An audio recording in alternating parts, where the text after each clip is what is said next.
Welcome to Downfall, a series where we examine the unfortunate downfall of a once beloved video game franchise. In this episode, we're going to take a look at what happened to one of the most influential military first-person shooters of all time. No, not that one.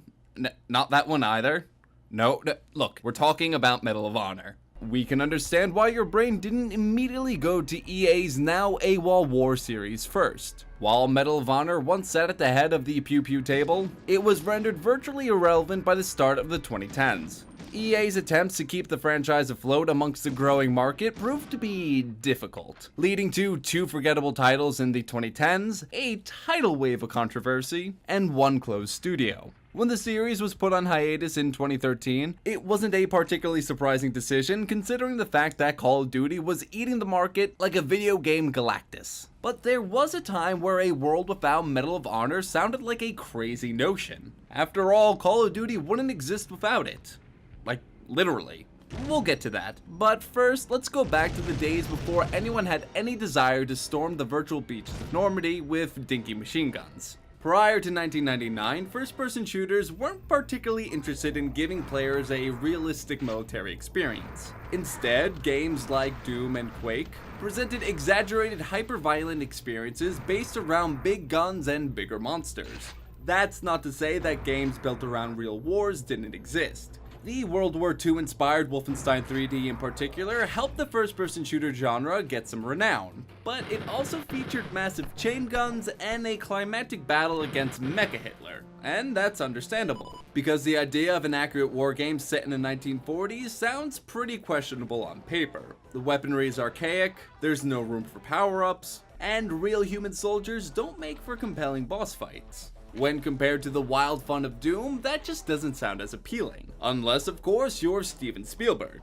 At the end of the 90s, Spielberg was hard at work on his latest film, Saving Private Ryan, a World War II film that would go on to become every alpha male's favorite film for years to come. Sometime during the film's post-production process, Spielberg became interested in first-person shooters after watching his son and his friends play GoldenEye. Spielberg was less inspired by the game's laser watches and golden guns, and more focused on what the medium could do with a faithful war setting. In his mind, a war game had the potential to be educational for players. So in 1997, he pitched the game to DreamWorks Interactive, who were hesitant about the idea at first. Again, we'll reiterate that this was a weird idea for the time, but eventually Spielberg prevailed. We imagine that his ace-in-the-hole argument was, "I'm literally Steven Spielberg," which would really be impenetrable logic in his pre-War Wars era.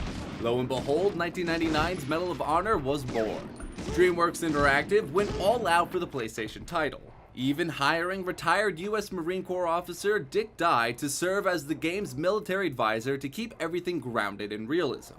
The ambitious project paid off, leading to high critical acclaim and upwards of $1 billion in sale. It wasn't that DreamWorks was wrong about an audience's lack of interest in a World War II game. The impulse to create a more fantastical shooter made logical sense at the time.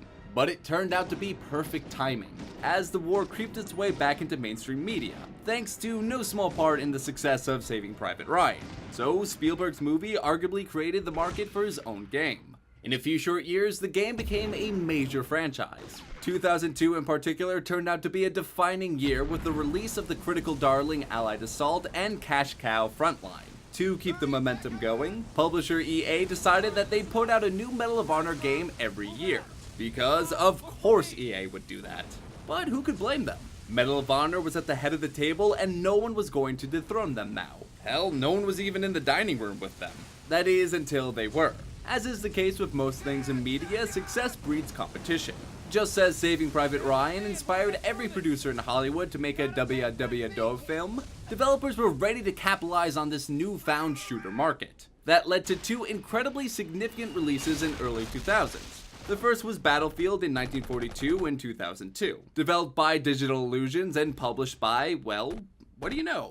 EA. But that wasn't even the most incestuous competition to arise. EA eventually decided to take all development for Medal of Honor in-house, leaving Allied Assault developers 2015 Inc. high and dry. The group of 2015's developers went on to form a new team. That team was eventually picked up by EA's rival Activision, who tasked them with creating a Medal of Honor killer. The name of the team? Infinity Ward. And the game? Oh, just this little thing called Call of Duty, NBD, NBD, NBD. As you may have guessed, Call of Duty was a hit, and Battlefield was no slouch either. World War II had arrived, again. And now Medal of Honor had to fight for the top of the mountain. Unfortunately, the timing couldn't have been worse. While 2003 saw praise for Call of Duty, Medal of Honor's yearly installment, the Pacific Set Rising Sun, was met with lukewarm reviews, leading EA to cancel its planned sequel. In fact, that was more or less the case for every installment through 2007. Perhaps the dip in quality could be linked to EA's insistence on turning Medal of Honor into the Madden of war games, or maybe audiences have just grown tired of World War II after a cluttered few years. Battlefield and Call of Duty had started pushing into the modern era and beyond, while Medal of Honor was still stuck in the past. Players were hungry for something new in 1999. But maybe history was against EA this time. Whatever the case may be, the series took a few years off after 2007. In the meantime, Call of Duty Modern Warfare 2 shattered sales records in 2009, leaving gamers asking, Medal of who? But EA was determined to keep Medal of Honor relevant, so they decided to reboot the franchise in 2010. The new game finally took the series out of the 40s and brought it into the modern age, now playing catch-up with games that once had to play catch-up with it. Unfortunately, the game attracted controversy due to the fact that the game's multiplayer cast players as members of the Taliban. EA tried to shrug any complaints about it off, likening it to when children played Cowboys and Indians. It even led to the inadvertently hilarious PR quote, "Someone's gotta be the Taliban." Of course, that didn't do too much to ease the post-9/11 world. Various military groups lashed out at the game. Even Canada's defense minister criticized the game, and Canadians literally don't complain about anything. Buckling to pressure, EA renamed the Taliban Opposing Forces, in hopes that it would be enough. It wasn't, and the military refused to sell the game on their bases, no matter how generic the label had become. This wasn't necessarily a big roadblock for the series. The game still sold relatively well, giving EA plenty of reason to be optimistic. But it's interesting to note that a game that originally set out to honor the military had now alienated it.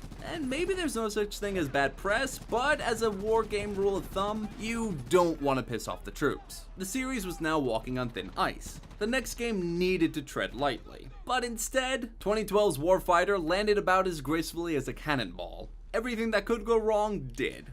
Critics tore it in half, sales were abysmal, and it once again sparked a controversy after the game's consultants leaked classified military information to its creators. With both Battlefield and Call of Duty now turning the war game market into an empire, the margin for error was slimmer than it was in the early 2000s. Just like that, EA pulled Medal of Honor from its rotation, and Danger Close, the studio behind the series, was shut down, with some of its developers moving to DICE, the studio behind Battlefront. Hang on, just let all this sink in and get an aspirin ready. Medal of Honor laid the groundwork for the modern war genre, only to be ousted by a series created by its own former developers, and another by its own publisher, developed by a studio that now houses its new former developers. Good God, this industry is a headache sometimes. Well, I guess all's fair in love and console wars. It's unclear if Medal of Honor is capital D dead, as it continues to drift out of the mainstream consciousness. But the series shouldn't be forgotten. It may not have been able to keep up with a growing industry, but it blazed a trail for today's wargames, which are now in turn redefining the genre in their own ways. Gaming wouldn't be what it is today without Medal of Honor's hard work and dedication. It really deserves some kind of high-ranking award for that. You know, like, what's it called again? Forget it.